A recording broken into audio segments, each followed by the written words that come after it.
Siphakamise ubukhulu begama lakhe. Simnike isibongo lenkosulo. Leparata ina meheso kobobo sitai. Iparosta na handri kashna haya zeya. Shikandala bobo setele mika kapara setele. Dumo nesibongo kufanele wena wethu kusaphakade. Naphakade ufanele ukudunyiswa. Ufanele ukuphakanyiswa wena inkosi yamakhosi. Nombuso wababusi. Sithi uyingcwele somandla. Sithi uyakhazimula. Wena ophakemeyo. Thatha udumo lonke nesibongo sikufanele. Ngegama likaJesu Kristu, igama enamandla. Thatha indawo yakho Nkosi ephakemeyo. Thatha indawo yakho Nkosi yenkazimulo. Thatha indawo yakho Nkosi ephakemeyo. Thatha indawo yakho Nkosi yenkazimulo. Thatha indawo yakho Nkosi ephakemeyo. Thatha indawo yakho Nkosi yenkazimulo. Dumo lonke lufanele wena. Nesibongo singezakho. Simbonge bathandekayo, simbonge. Simbonge. Simbonge. Simbonge. Katana mahela hasuda. Shanda yana hasi kataya. Simahaya mihondo stehele bresedashi. Ulababa bashata yana makotolo bosetelia. Rika parasita na mahaseteli maha. Ulamanda libi hasanta ene mekotoliaza. Ulamanda libi bibika shanta la mahasetelia. Dumo. Wewe no bosapagate. Napagate. No ingosi ya makosi. No mbosu wa babosi. Katinda uyako ngose pageme. Katinda uyako yobokosi na manda. Uyabosa kuleni.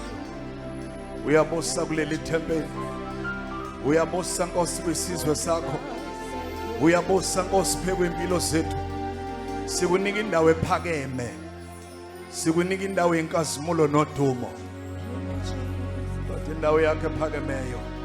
Nangezwi lakho ukhulume. Sikhanyisele ngokukhanya okuvela kuwena. uKristu Jesu inkosi. Hallelujah.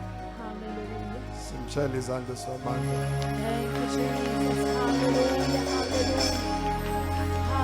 Glory, glory, glory, glory to Jesus. Singahlala phansi bathandekayo egameni lenkosi. Hallelujah. Angithathele lithuba bathandekayo ngibingelele egameni lenkosi yethu Jesu Kristu. Amen. Bingelele umprofeti umama egameni lenkosi. Bingelela abefundisi, mfundisi Manzini, mfundisi Umthalani egameni lenkosi. Hallelujah. Bingelele umpostoli benomama umvula egameni lenkosi. Hallelujah.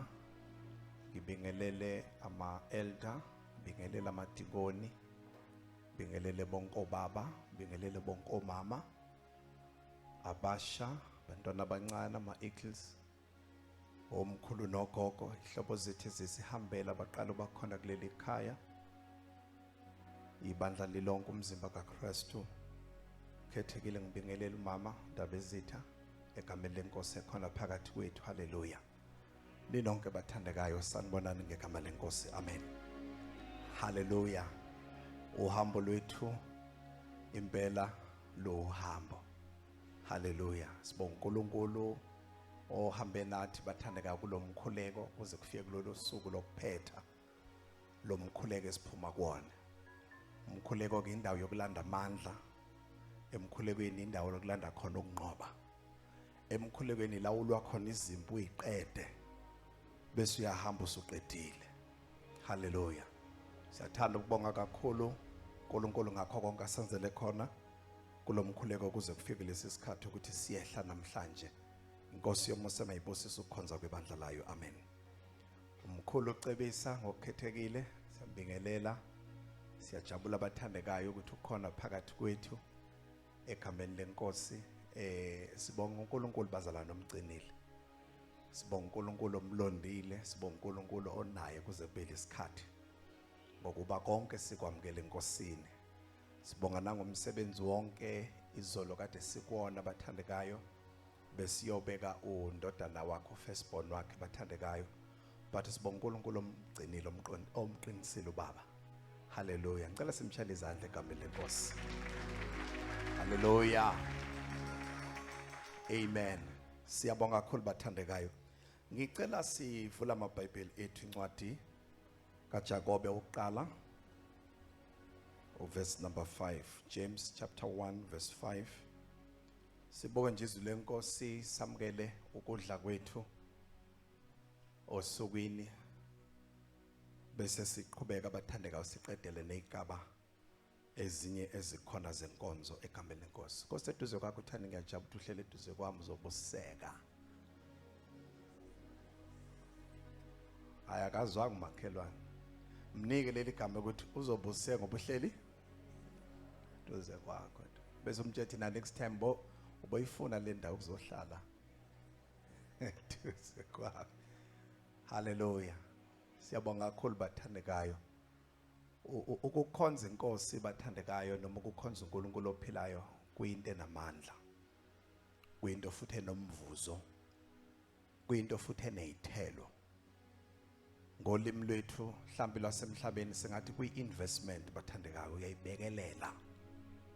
Uyaqongelela ukuze udle ngesikhathi esifaneleyo. Sidlula ezintweni ezinzima ukhona okwenzakalayo kodwa suke sibambelele ekutheni sikhonza uNkulunkulu. Hallelujah.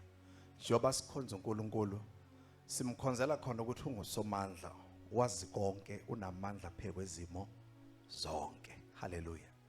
Ukuphila kwethu njengoba ubona siphila sila emhlabeni umusa kaNkulunkulu. Silethwa uyena, sibekwe uyena. Uma ke simkhonza lo silethile nosibekile sisuke sizi-investela empilweni yethu. Hallelujah. Baba nomama umvula uthi uNkulunkulu impilweni njengempilo kaMpostoli uPaul. Umpostoli uPaul i-calling yakhe yayinkulu ivela kuNkulunkulu, but uNkulunkulu wakubeka ngokucacile ukuthi kukhona okuningi okufanele adlule kukho. Ubunzima, ukunyakaza kwezinto ethi ukuze kufezeke ipurpose kaNkulunkulu. Abanye abapostoli babizelwe to establish the churches, abanye babizelwe ukwakha the local church, but kukhona babizelwe ukuzobeka izisekelo, the foundations. Bafike bezokwakha, bafika bazo align izinto ezinye sezakhiwe bathi akwakhekanga kahle. So isimo esinjalo uzofica umuntu oswakhile uthi yamtshela athi ngakhile, but athi umoya ngcwele akakhiwa ngendlela okuyona. Uthi kumoya kaNkulunkulu hambani nazo ukuthi nizoshayisana nezinto vele kukuyipurpose yakho ukuthi ni confront izinto kwi-calling yenu ukuze uNkulunkulu ezokwazi ukufulfilla imandate yakhe. Mhlawumbe niyaneza uku-enjoya the local church like abanye abantu, kube mnandi uhlale in the local church, you enjoy the church, you enjoy the ministry, but uzohamba uyolwa izimpi engabe ziliwa uKristu in the body of Christ. Ufike ukhanyise, ufike unike direction kubantu ukuthi kufanele ngabe kuhamba kanje. Uthi uNkulunkulu ibandla lakhe kufanele ngabe limi ngalendlela. Hambani ke nazi ukuthi nithunywe njengamasotsha ngenana empini. Impi enibizelwe kuyona nigade ingashayi nina futhi ningayivumeli ilwe nani, nidedele ilwe nomsebenzi kaNkulunkulu. Usho njalo umoya kaNkulunkulu. Hallelujah.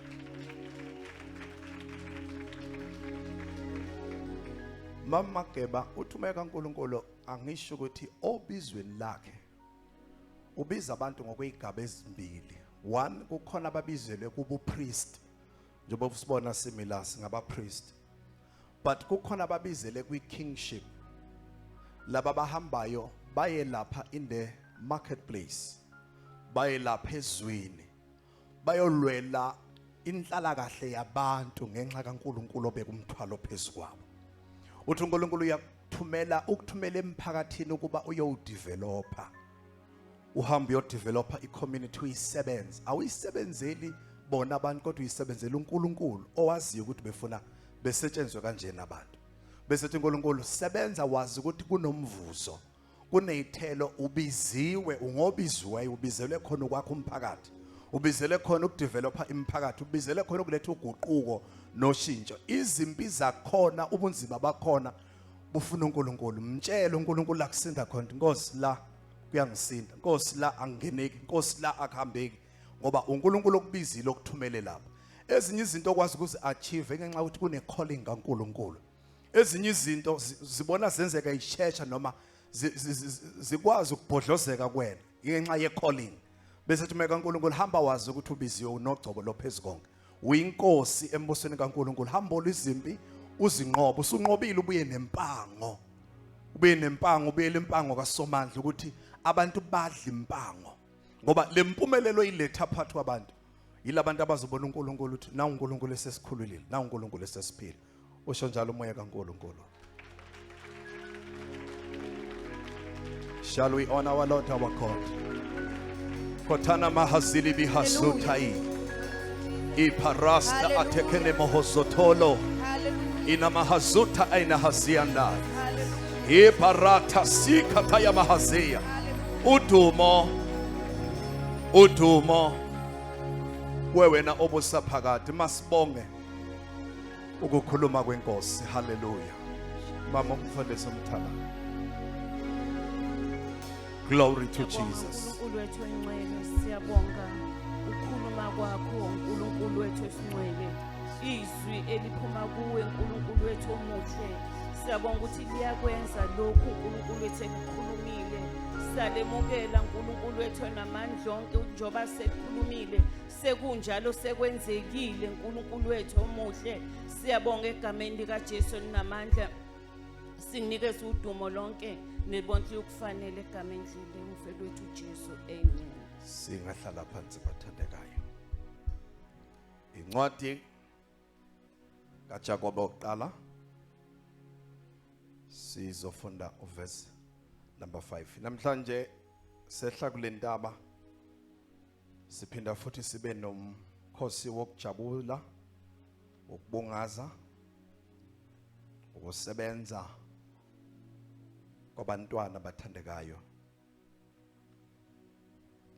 kwisigaba sabo sokusebenza kwizinga uNkulunkulu ababeke kulona. Verse number 5 chapter 1.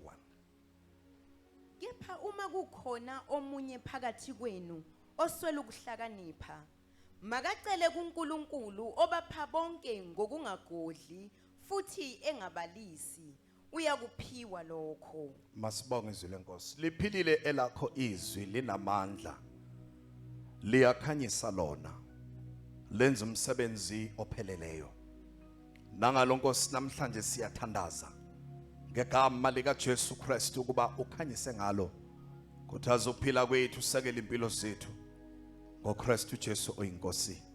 Amen. Lithi isibule Nkosi labathandekayo kepha uma kukhona omunye phakathi kwenu onjani oswele ukuhlakanipha ngasho makhelwane oswele ukuhlakanipha lithi ilizwi lenkosi makacele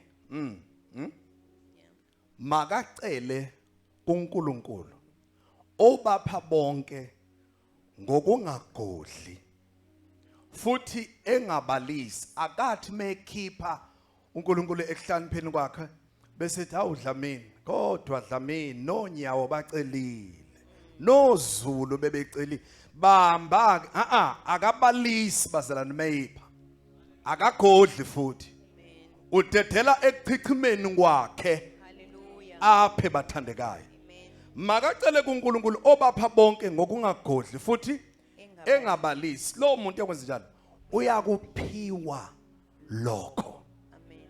Khona bathandekayo Amen.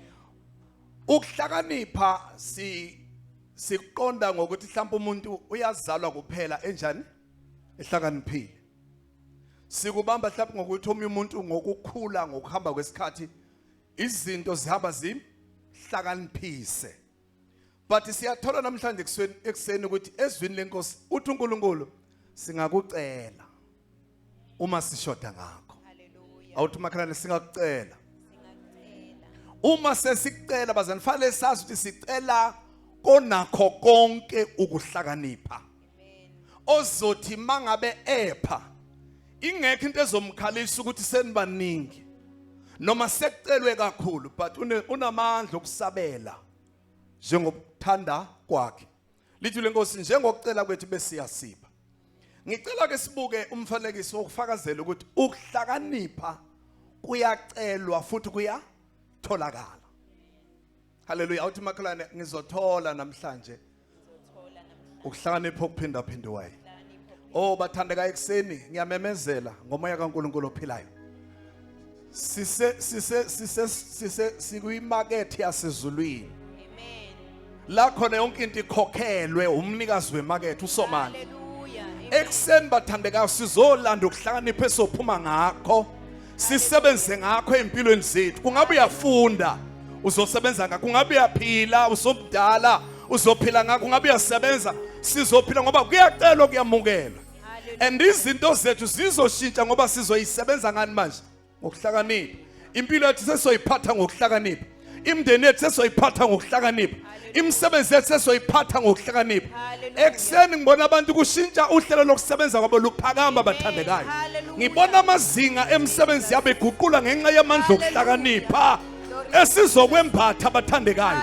Awuseze ufike wenze njengaqala but ukuhlakanipha kwenkosi kuzokwenza ube nokuqonda kwisimo ungakafiki kuso. Hallelujah.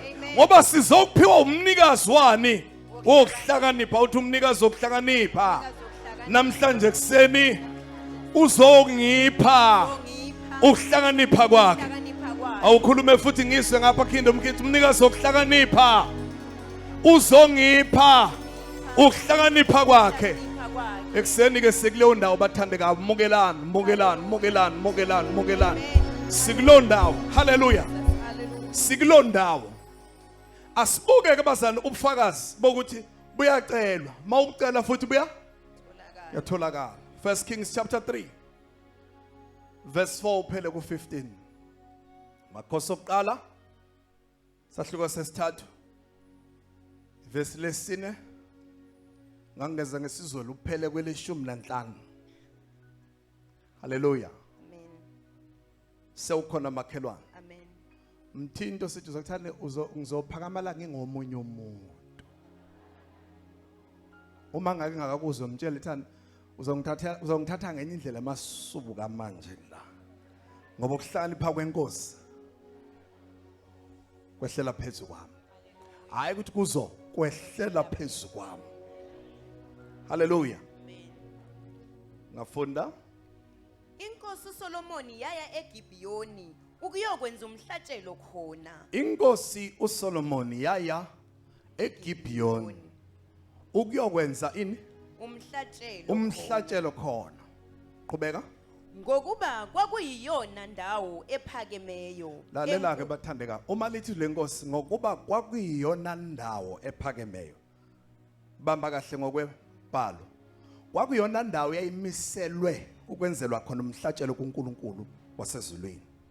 Not ukuphakama like the mountain but indawo yayingcwelisiwe. Kufana ukuthi namhlanje ukhuphukele endlini kaSomandla ngoba iyona ndawo enjani? Ephakanyisiweyo, ephakemeyo. uSolomon wafika isikhathi la khona eyokwenza umhlatshelo endlini kaSomandla. Wahamba ephethe umhlatshelo ngoba enenhloso ethile enhlizweni yakhe. Yebo? Ngokuba kwakuyiyona ndawo ephakemeyo enkulu. Yebo. uSolomon wanikela ngemnikelo yokushiswa eyizinkulungwane kulelo altar. uSolomon wanikela ngemnikelo 1 yokushiswa. Umnikelo wokushiswa umnikelo ohlukaniselwe uNkulunkulu. Umnikelo mina engenasabelo kuwo. Kodwa uhlonipha umnikazi wa umnikelo. Unikezwa yena yedwa. Ngisho umpriest kumnikelo wokushiswa akukho aphuma nakho. Nikhona abathandekayo? Ushiselwa inkosi iphunga elimnandi kuSomandla. Yebo? EseGibiyoni uSimakade wabonakala kuye ngephupho ebusuku. Mana uSolomon uze la endlini kaNkulunkulu. Uphethe umhlatshelo uzokhulumisana noNkulunkulu. Niyayibona bazalwane iprotocol yokucela la. Ufika uSolomon ungenisa umhlatshelo wakhe. Wokukhulumisa amazwi akakasho lutho.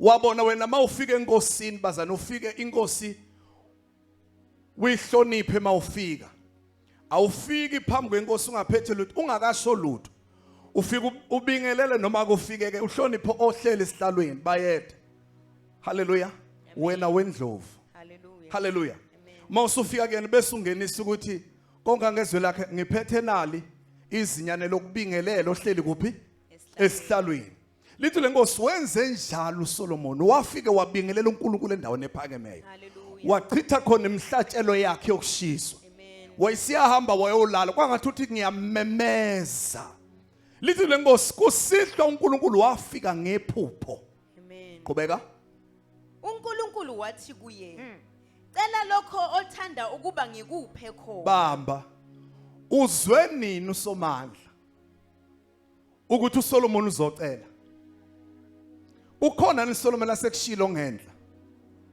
wenzeni uSolomon lethi imhlatshelo haleluya Amen. utheme beke imhlatshelo yathi inkosi angenzelwa ntoni umuntu ohlonipha isihlalo esiphakemeyo lovelayo ezohlonipha ohlele endaweni ekhazimulayo lovuma ubukhulu bamazulu uthi amazulu makabuzwe wabona uGehazi ebizwa uElisha ethi lo mshunemikazi osesikhonze kangaka awumbizi ubuza ukuthi angenzelwa ntoni na inkonzo yakhe imenza ukuthi acatshangelwe ukuthi makukhona into ayifunayo makasho manje uthi noNkulunkulu Solomon ukufika kwakho la kwenze ngezwe ezulwini ngaphakama sengihlile ngakwenzelana cabanga bathanda ubuzwa ubani aya ukayibamba ubuzwa ubani uNkulunkulu ubuzwa ubani uNkulunkulu umnini mandla onke umnikazi wezinto zonke Amen. umuntu ongathi mangabe sayina bazalwana ngivumele ngiyemuva nawe mangabe sayina icheck bazalwana akasayini njengokwesidingo sami usayina njengobukhosi bakhe Hallelujah. uma epha akaphi njengokubuka kwami ukuthi ngifunani upha njengokwesihlalo sakhe samandla Hallelujah. ngeke ngiphe njengabantu ngoba kayena umuntu Amen. kufanele enze into ehlukile ukukhombise kubantu ukuthi ukwaphi umuntu ohlukileyo Hallelujah. uthiwa enye indlovukazi yathi iphuma kwenye indawo kwakukhona umuntu wemi ngaphandle ecela ethi ucela ukuphiwa kuthi indlovukazi yabuyela emotweni yatshela hamba nabe yathi khiphani imali enkulu kuthiwa wamnika u10,000 kuthiwa thatha na u10,000 unike lo yamuntu ocela u2 ngiyafanekisa kuthiwa bambuza bathani lo muntu ohlele emgwaqweni uzowenzani 10,000 mali engaka uzowenzani yathi indlovukazi angiphi yena ohlele emgwaqweni ngimupha njengokwe office lami uma ngabe bedlule phiwa abantu 100 bekubafanele abantu but kufanele ngelinye ilanga mayexoxa athi ngake ngaphiwa Hallelujah. besesho ngokwezinga lapha angathi ngaphiwa indlovukazi u10 kufanele athi ngaphiwa indlovukazi asheqhoshelane nathi ninganginika nje u20 nina mina ngeke ngaphiwa mina ngike ngaphiwa hayi nina ninginika u20 eseqhosha ngumuntu wamnikayo athi nganikwa indlovukazi u10 ukuthi uzowenza indlovukazi ayisenankinga ithi kodwa makaze emlandweni wakhe ukuthi wanikwa yimina neoffice lami uthi kuNkulunkulu Solomon esinjani ucelane bathandekayo akufanele lapho uphuthu mfa ubeke kahle ngoba ucela umuntu ongezi kusho ukuthi hayi sekukuningi lokho Solomon ucela umuntu ozothi nangaphezulu kokucela nokucabanga kwakho zokwenzela phinda esegibhiyoni esimakade wabonakala kuye ngephupho ebusuku yebo uNkulunkulu wathi kuye eseGibhiyoni endaweni ephakemeyo wabonakala kuye ngephupho yebo cela lokho othanda ukuba ngikuphe khona hayi lokhu mina lokho thanda ukuba wena Solomon ngikuphe khona yebo uSolomon wathi Solomon wathi ukhombise umusa omkhulu encekwini yakho uDavid ukhombise umusa omkhulu encekwini yakho uDavid yebo ubaba Yebo. ngokuba wahamba phambi kwakho ngokwethembeka ngokulunga nangobuqotho benhliziyo kuwe Yebo. wamgcinela lowo muso omkhulu wamnika indodana ukuba ihlale esihlalweni sakhe sobukhosi njengalokhu kwenzeka namuhla. Ngicela ukusho something bathanda sisadlula la. Uyabona mayithi uNkulunkulu ucela. Ngicela uphume kumoya. Ukhulume ngokuhlakanipha. Amen. Ukhulume njengokufisa. Hallelujah. Mayithi inkosi icela ungakhulumi ngezilimi. Hey balula. Shona izinto ofuna amazulu ngoba azokwenza njengokwesi Celo sakho. oh ukhona makhelwane Amen. awuthi makhelwane njengoba ushaya izandla nje uyayiphuthisela ngoba nawe kusondela isikhathi sokuthi kuthiwa ufuna Toni. asimshayela izandla somandla owenzile Hallelujah. Amen. le drawing bazalwane isinesikhathi hleli but ilindile iwumbono wathi mangabe uma ngabe ubeya komunye ubezothi singakwenzelana asho kusho but lafa khulume kwizinga usiyahleba komunye othunyiwe isithunywe uthi we umuntu kaNkulunkulu uma yithi inkosi ungenzelwa ntoni sicela ungabheki lokhu nje kwakhe bheka into empilweni oyothi mawutshela abantu uthi ngelilanga ngama phambi kwenkosi Amen. ngama phambi kwenkosi no Solomon ume phambi kwenkosi ithi inkosi uce uma inkosi bazana ithi ucela noma kwesikhathi sokucela inkosini phuma bazana emoyeni ukhulume ungashayi ngelimi inkosi ifuna ukuzwa ukuthi uthini itshele mtshele inkosi ngipha umshado ungiphe ukuthi nokuthi ukubalule Hallelujah. ngoba unamandla okukwenza uma ethi cela Hallelujah. akacela akazi ukukunika ebalisa unakho ngokwanele Hallelujah. qhubeka Manje ke simakade uNkulunkulu wami uyibekile inceke yakho ukuba ibe inkosi esikhundleni sikaBaba uDavide yebo noma ngisengumntwana nje noma ngisewumntwana nje yebo angikwazi ukungena nokuphuma inceke yakho uyibeke phakathi kwesizwe sakho osikhethileyo uthi angikwazi ukwenza njani ukungena nokuphuma ngolimi olujwayelekile uthi angikwazi ukuhola abantu ngenise ngiphinde ngibakhiphe ngibahole ngendlela efanele angikwazi ukuhola abantu ngidinga ini ngidinga indlela ngidinga isipho sokubahola isipho sokuhola abantu hlakanipha qhubeka inceke yakho uyibeke phakathi kwesizwe sakho osikhethileyo isizwe esikhulu esingenakubalwa nobuningi baso obungenakuqondwa ngakho ke yiphe inceke yakho inhliziyo elalelayo ukuze ikwazi ukubusa abantu bakho ukuze ikwazi ukubusa abantu bakho yebo ikwazi ukwehlukanisa phakathi kokuhle nokubi ngokuba ngubani ongabusa lesi sizwe sakho esikhulu kangaka na verse 17 yebo omunye wabo wathi sorry qhubeka nkosami kuphele ku15 mina sengisho lenye verse qhubeka kuphele ku15 4 to 15 yebo lokhu kwaba kuhle emehlweni enkosi uSimakade ukuthi uSolomoni acelele yonto waba kuhle kwangathi uNkulunkulu wathi ungithinte la ngiexcela khona amen waze wayicela into ezothokozisa mina yebo uNkulunkulu wathi kuye yebo ngokuba ucele lokho awuzange uzicelele impilo ende mawucela kuNkulunkulu bazangicela into ezokwazi ukusolva yonke enye into ungacela into ezoshodelwa ezinye izinto amen cela into ezokwazi ukukusolva konke okunye haleluya qhubeka noma ingcebo noma ucele ukuba kufe izitha zakho wonke umuntu uyayijaha ingcebo wonke umuntu uyalijaha udumo futhi wonke umuntu uyajaha ukuthi sangathi izitha zingaqhela ngaphazanyiswa yebo kodwa ucele ukuqonda lapho wehlulela uyabona ke ngenzile njengokwezwi lakho. Yebo. Ngikunika inhliziyo enokuhlakanipha nokuqonda. Bathandekayo, mvumeleni ngimemezele ekseni.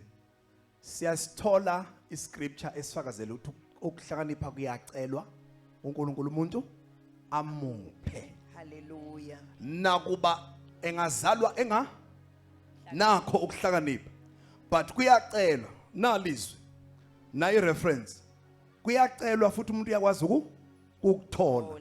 Ekseni bathandekayo sizophuma kule ndawo segcwele ukuhlakanipha okuyisipho sivela ezulwini. Hallelujah. Qedela. Ngikunika inhliziyo enokuhlakanipha nokuqonda okungazange kube khona namunye owake wafana nawe phambilini. Yebo. Futhi okungayikuba bikho oyovela emva kwakho. Kwangathi uNkulunkulu uthi we Solomon, uma uzophiwa yimina ukuhlakanipha, ngizokupha ngendlela ukuthi kwazeke emhlabeni ukuthi lo akazalwanga enokuhlakanipha kumndeni, lo akazalwanga enokuhlakanipha akuthola kuphi, but okuvele emazulwini uthi uNkulunkulu ngizokunika ukuhlakanipha okungakaze kube khona umuntu ngasemuva oyohlanipha njengawe, nongeke kube khona umuntu ngisho ngaphambilini. Hallelujah. Hallelujah. Amen. Kusho ukuthi bazana uyabuka la lokhu ukuhlakanipha ukuthi kunezinga elilodwa ke lokuhlakanipha okudlula lokho elisengacelwe emhlabeni. Yilelo elizothi ke uNkulunkulu yenza okungakaze kube khona na kuSolomon. Amen. Ususho ngasemuva ke manje. Hallelujah. Bese uthi baba nongeke kube khona omunye umuntu, ukhona umuntu osangacela lokho kwenzeke namhlanje. Ngoba uSolomon wacela kwenzeka. Hallelujah. Nikhola bathandekayo. Amen. Impilo bazalwana ayinje ngoba siyibuka kuphela, but impilo iyakwazi ukushintsha umnikazi wayo isisesandleni sethu. Uyakwazi uNkulunkulu usiguqulela izinto engenzeki zenzeke. Uyakwazi ukusivulela iminyango engavuleki ivuleke. Uyakwazi ukusinika ukunqoba bazalwane esingenakho sibe nakho. Uyakwazi ukusiphumelelisa empilweni ngendlela ehlukileyo. Amen. Ngoba ngumenzi wezinto ezipheleleyo. Hallelujah. Qhubeka. Ngizokunika nongazange ukucele ingcebo nodumo. Akukhona yinye phakathi kwamakhosi eyolinganiswa nawe izinsuku zonke zokuphila kwakho. Ya. Uma nje uyohamba ngezindlela zami, ugcine izimiso zami nemithetho yami, njengalokhu ahamba uyihlo uDavide, ngiyokwandisa izinsuku zokuphila kwakho. Leli verse silifunda lithi ke uma sengikuphile ini okuhlakanipha, wena bese wenze njani? Ugcine izimiso zami nani nemithetho yami. Uma wenza njalo ngiyokwenza njani? Ngiyokwandisela izinsuku zokuphila. Ibaba makhelwane. Amen. Ingasilimazi le ukuthi bazeni mase siphiwe sikhumbule ukuthi einsukwini zokuthi lento uyibone ikusebenzela kade udinga ukuthi ubambe izimiso zakhe. Hallelujah. Ayikho into engababhlungu njengokuthi uphiwe ukuhlakanipha namhlanje bese kwehla ini insuku zokuphila. Ngoba uzothi mawukuthola bese uyogebenga ngakho abantu. Uzothi masukuthola bese uba yiqili kwabanye abantu ngoba nokuhlakanipha. Kanti awusagcina izimiso zikaNkulunkulu bese kwehla ini izinsuku zokuphila. Uyabaza abantu abahlaniphile othola ukuthi bazigebenga ngakho hlakanipha kwabo, bazigebenga. Yona into aphila ngayo, yona into adlala ngayo abantu ngoba unjani? Hlakaniphile. Umenze njalo unciphisa ini bazalwane? Izinsuku zokuphila kwakhe. Amen. Qedela phela ku15. uSolomon wayesephaphama. Yebo. Lokho kwakuyiphupho. Wasuka lapho wabuyela eJerusalema. Wafike wema phambi komphongolo wesivumelwano. Lokho kwakuyini? Kwakuyiphupho. Yebo. Wasuka lapho wabuyela eJerusalema. Wafike wema phambi komphongolo wesivumelwano sikaSimakade. Wanikela ngeminikelo yokushiswa nangemnikelo yokuthula. Wenzela izinceku zakhe zonke idili. Lithi lenkosi esemukelile ezweni lakwamoya engakaboni lutho ezweni eliphathekayo. Wabela kwithempeli wafika nakhona waphinde wanikela. Emva lokho wayisenza icelebration bathandekayo. Hallelujah. Wathi ungizwile ungiphendulile senginakho. Lithi izwi lenkosi makacele kuNkulunkulu lowo bese liqhubeka lithi makacelwe akholwe engangabazi. Amen. uSolomon inkosi simtshelile ngephupho akangabazanga. wavuka waye tempelini wayonikela emva lokho wenza idili wa celebrate wathi ngiyakholwa ukuthi ukuhlanipha kunjani sengikuphiwe Hallelujah. asizokuphuma kule ndawo singa celebrateanga isipho Hallelujah. sokuhlakanipha ngoba siyakholwa namhlanje kuseni Amen. sizomukela lokhu ukuhlakanipha abathandekayo Hallelujah. Glory to God. haleluya Hallelujah. lelizwi lisinika isiqiniseko sokuthi ukuhlakanipha kuyacelwa mawukucela yatholakala okwesibili angengeze ngokuthi ukuhlakanipha kufanele ukufune khona uzokwazi ukuthola haleluya Amen. ukuhlakanipha fanele wazi ukuthi ukuhlakanipha lokho kuvela enkosini okucelwayo akuhambisani akuphambani nezimiso nemkambo kaNkulunkulu bathandekayo Amen. nikhona abathandekayo Hallelujah. uSolomon wakucela but isimanga uDaniel akakucelanga waphila ngendlela eyayihlonipha uNkulunkulu wamupha singakufakazela lokho ocelile uphiwe but oziphethe kahle noma ligama lenkosi uyaphiwa naye Amen. izwi lenkosi lithi uDaniel chapter 1 bathunjwa uNebukadnezar haleluya Amen. uma bethunjwa eBabylon benziwa igqila lithi izwi lenkosi inkosi yathi kumphathi wabathenwa ngikhethele izinsizwa zakwaJuda ezizale ebukhosini ubalethe phambi kwami bese ubahlalisa iminyaka emithathu ubaqeqeshe ekufundeni ekukhulumeni ubaqeqeshe for 3 years bese ubapha nakho ukudla isabelo senkosi ubaphe ukudla nani newayini bese lithi lenkosi uDaniel wazimisela enhlizweni yakhe kanye nabangani bakhe ukuthi yena akazi ukuzi ngcolisa ngesabelo senkosi bese lithi lenkosi uNkulunkulu ngokwenzelela uDaniel wamupha ukuhlakanipha kanye nezinsizwa ayihamba naye Amen.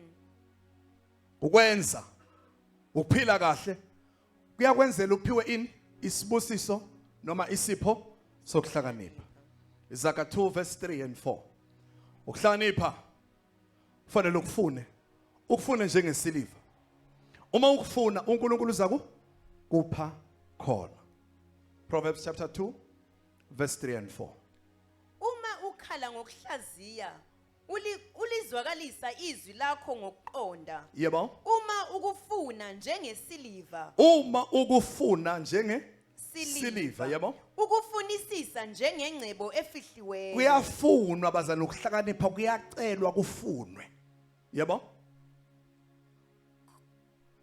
Khona uyakuqonda ukuthi kuyini kumesaba usimakade uthola ulwazi ngoNkulunkulu. haleluya Amen. uma ukuhlakanipha abazana sikufuna uthi uNkulunkulu sikufunisisa njengengcebo efihliweyo sikufune futhi njengesiliva ingakho abafundayo uma befundisisa becwaningisisa kahle benzani bayakufuna njengengcebo efihliweyo inkosi iza kubapha Hallelujah. ikhona abathandekayo Hallelujah. haleluya Amen. yana qhubeka uphele verse 7 Ngokuba usimakade uyokupha ukuhlakanipha emlonyeni. awu bathandekayo uyambona futhi ukuthi uyapha uSomandla Amen. ivesi elifakazela uyapha Hallelujah. uyakwazi ukuphana ini ukuhlakanipha ngokuba usimakade Uyokupha ukuhlakanipha emlonyeni wakhe kuphuma ukwazi nokuqonda. yebo Uyabela abaqotho impumelelo.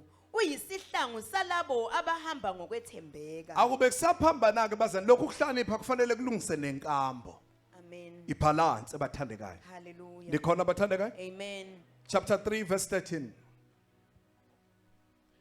Izaka 3 verse 13 phela ku16 Ubusisiwe umuntu othola ukuhlakanipha nomuntu ozuza ukuqonda. umuntu othola ukuhlakanipha ubosisiwe yabo Ngokuba inzuzo yakho yinhle kunenzuzo yesiliva. nayo ke into emnandi ngokuhlakanipha ikunika izinto ezingaphezukwane kwesiliva musukujaha isiliva jaha ini ukuhlakanipha ukuhlakanipha kukunika umvuzo ongaphezulu kwesiliva Hallelujah. Amen. ukhona makhelwane Hallelujah. uma ujaha isiliva kanti ukuhlakanipha kusele ngeke ukwazi ukul-administrator isiliva selikhona Hallelujah. ngangaphatheka kabi kwenye indawo sihamba enye indoda iyabingelela enye insizwa yedlule bese ethi kumina uyamazi lo thi mina hayi hayi awumazi udumile lo ngithi mina hayi angimazi Nkosi yami usethena no lo wawina u55 million kwilotho ngithi mina how bese ngibuza umbuzo ngithi mina wayesehamba lapha nje passage uyangizwa la ukuthi ngithina ngithi khuluma makhelana ngithi ake sithi wayesehamba nje lapha epassage umuntu ka uthi hey wayibhubhudla uthi wayibhubhudla akukho lutho wasuka wayohlala emadolobheni amakhulu warenta into ebizayo wakhohlwa ukuvala indlela nethayo ekhaya kuthe zimshaye hamba ngeimoto ebizayo kwamphoqa ukuthi aqoqe emafletini abizayo azopaka ancike indlu bazala khokho ngisho igarage ngisho shelter ngisho carport ayikho but kwase kuyaphoqa ukuthi kwale moto iyalimala futhi kwale moto ibihleli la akadli lutho yingakho esethola lehamba emapassage yini yamshayayo walahlelwa ukufuna wagijimela ini isiliva uma uthola ukuhlakanipha kuligugu kakhulu kunani ngoba ukuhlakanipha ikhona ukwazi ukuletha ngisho isiliva ikhona ukwazi administrator ngisho isiliva Hallelujah. awuma isiphi inkosi ukuhlakanipha ekseni Amen. zonke izinto zibazeni zizohleleka Hallelujah. qedela Ngokuba inzuzo yakho yinhle kunenzuzo yesiliva nenzuzo yakho kunegolide. yebo ukuhlakanipha Ukuhlakanipha kuyigugu kunamarubi nakho konke okuncanelekayo akunakuqhathaniswa nakho. qhubeka uphela ku17 yebo Impilo ende isesandleni sakho sokunene. Kwesokhohlo sakho kunengcebo nodumo. phinda impilo Impilo ende isesandleni sakho ukuhlakanipha sokunene uyezwa nempilo ende ikwazi ukuvezwa yini ukuhlakanipha Hallelujah. qhubeka Kwesokhohlo sakho kukhona ingcebo nodumo. awu bazalwane mawuthola ukuhlakanipha ngisho nengcebo nani nodumo uthi uNkulunkulu kuSolomon lokhu ucela ukuhlakanipha sengizokuphana lokho ongakucelanga ini ingcebo nodumo likhona abathandekayo Amen. siye kumavesi amabili bese sivala qedela uphele ku16 impilo ende Impilo ende isesandleni sakho sokunene. Kwesokhohlo sakho kukhona ingcebo nodumo. chapter 4 verse 5 and 6 ukuhlakanipha abazana kuyagcinana futhi kuyalondolozana Hallelujah. akathi umuntu mayithola ukuhlakanipha bese engagcineki engalondolozeki Hallelujah. haleluya Amen. ezinye izinto mawuyithola eqala kunokuhlakanipha ziyalimazana ingakho bazana nokufunda kukhona into umuntu okumsizayo kuyona Amen. kumenza aqonde izinto kangcono Hallelujah. athi noma enza izinto umqondo wakhe usukhayinselekile Hallelujah.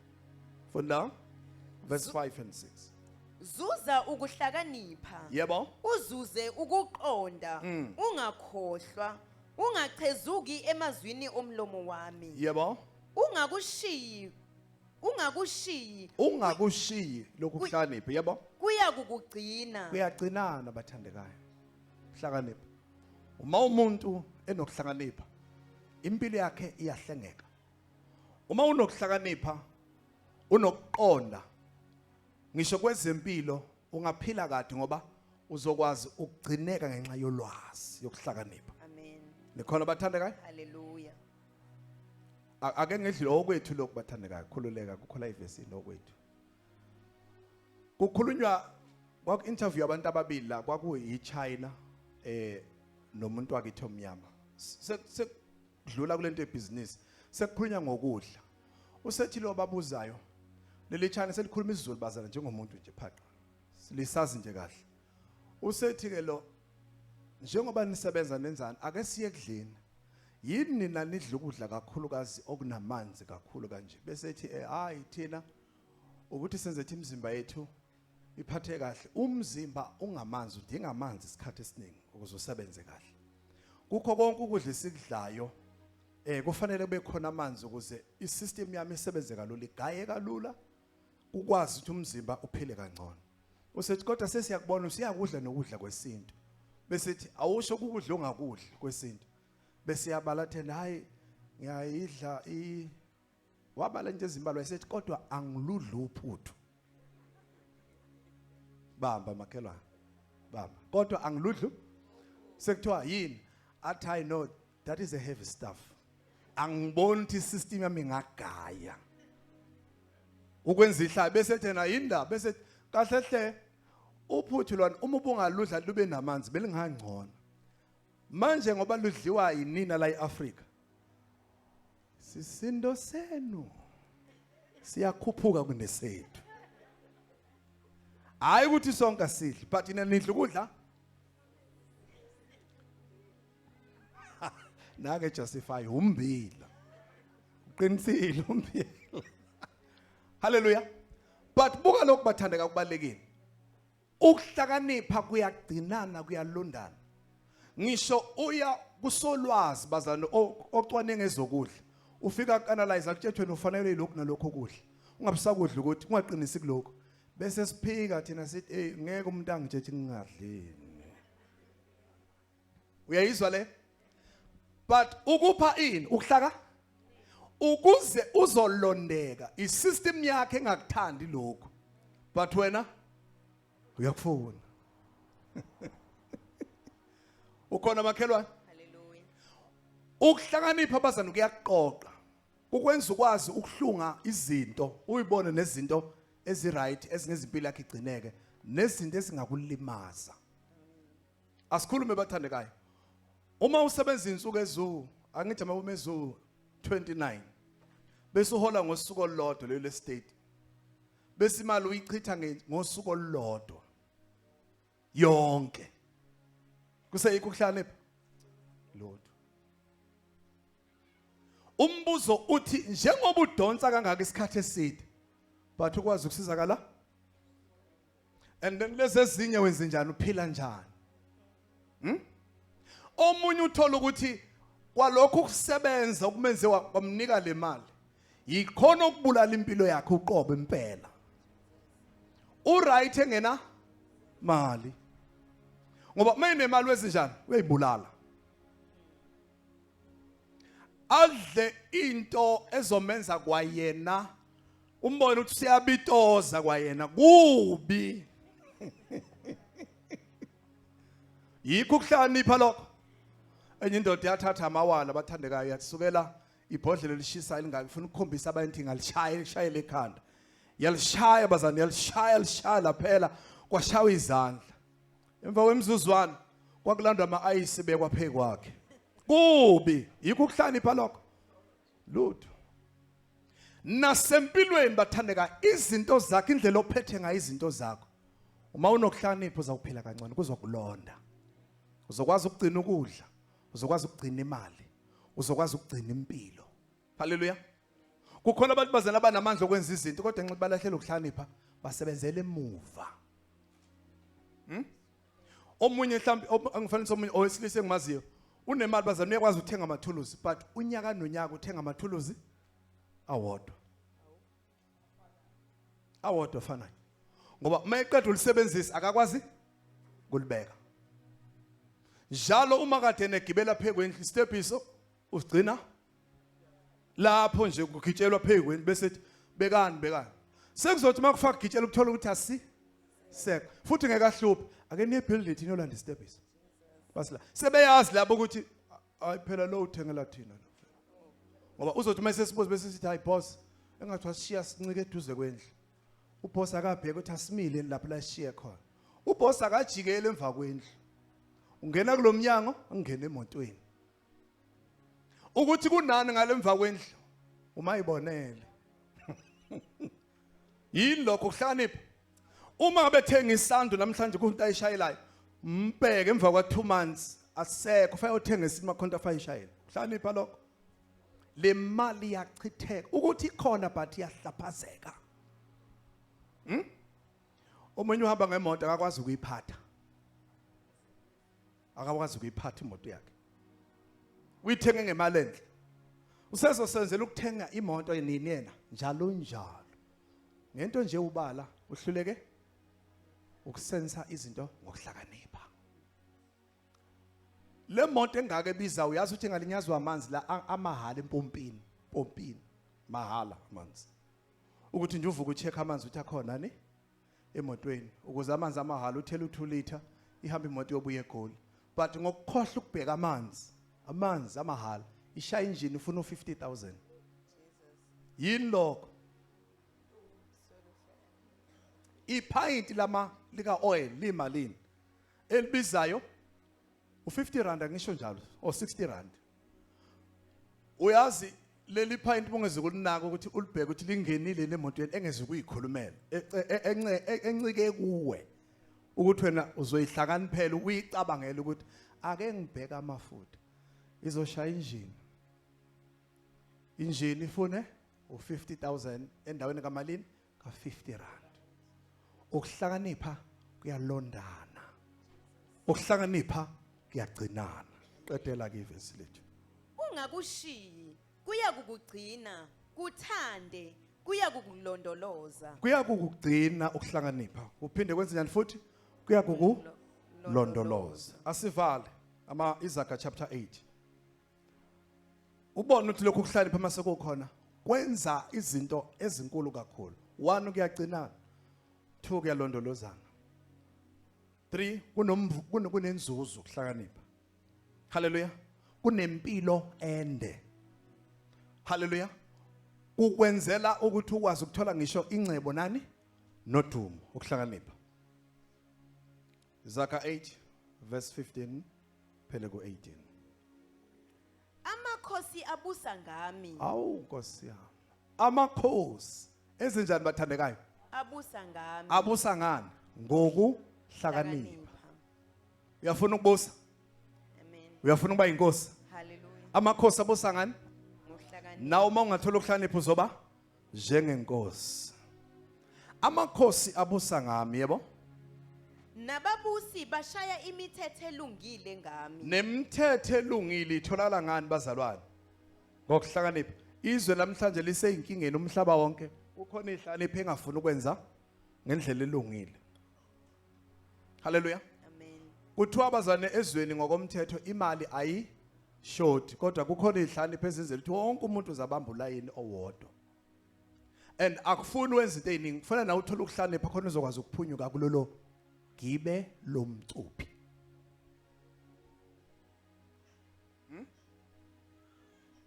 Ingakafiki imali le amaphepha kwakudayiselwana nakuqala.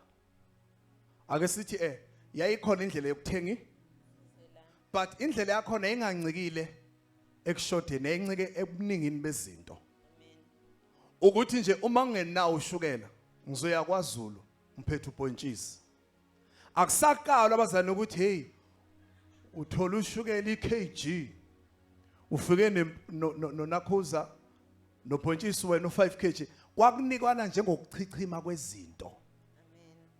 Ukuthi nina ngoba aninakho lokho lethani lokhu thina sinike but namhlanje bazana kuyakalelwana kuncike ekutheni nje ngoba unesidingo banjwa lapho. Hallelujah. Banjwa lapho vele nje makuthiwa hayi okay anikwazi nini ukwenza umqwayiba imbalo nje kuthiwa okay so thatha inyama le anayo yona inkomo anayo igcikeni sihlinze sifake ispice siyilengise yome ngoba akafuni ukwenza lokho ukulinda uyifuna uhlala etolerate angifaka iKG 220 kade akwazi uyithenga inyama yokupheka ngo220 awukazi nje awukazi uyikale lelo kilo. Kuyaziwa ukuthi ekushodeni kwakho engakwazini kwakho ilaso specialize khona. Impuphu bazalwana uma ubukwazi ukuzenzela ubungeke uye kule price ese but ekushodeni kwethu yila sibanjwa khona. Ndikhona bathandekayo? Amen. Ngike ngezwe kuthiwa amadumba ayadayisa kwezindawo ezidumile manje kuthiwa ikilo la khona liphezulu. Kuncikwe kuphi? Kuncikwe ekushodeni kwethu. Ukuthi nje hayi wena awungivumele ngisho isizulu sami esihloniphekile. Hayi wena izandla inqunyiwe wozala thina ezethi izandla ixhunyiwe. Letha la imoto. Uyangizwa makhelwane? Akekho umuntu ongenayo inhlabathi. Inkinga nje izandla. Khona akaba izandla zabo ixhunyiwe bathi ayika senzeke specialize kulokho nje. Ngokuxhunya kwezandla zami letha la. And mawuhlehlele emuva awakazi amazulu asinike ngokushoda asinike ngokuchichima kwawo. Amen. Ukuhlakanipha ongasibuyisela kulo ndawo. Hallelujah. Ukuhlakanipha ongasibuyisela kulo ndawo. Amen. Vala Nkosi yami sithandaze uvesi bamanje. 16. Okay uphele 18. Izikhulu zibusa ngami namakhosana nabo bonke abahluleli bomhlaba. Ngiyabathanda abangithandayo. Bamba uthi ukuhlakanipha kuyamthanda omthandayo. Ngiyabathanda abangithandayo. Yebo. Nalabo abangifunisisayo. Nalabo abangifunisisayo. Yebo. Bayangifumana. Sizokhuthaza lokho ukuthi kuyafunwa nokuhlakanipha. Kuyafunisiswa bese kuyafumaneka. Kusasa ngenxa yokuhlakanipha ingane yethu siyibona isiwudokotela. Ngenxa yokuthola ukuqonda siyibona isiyilokhu nalokhu.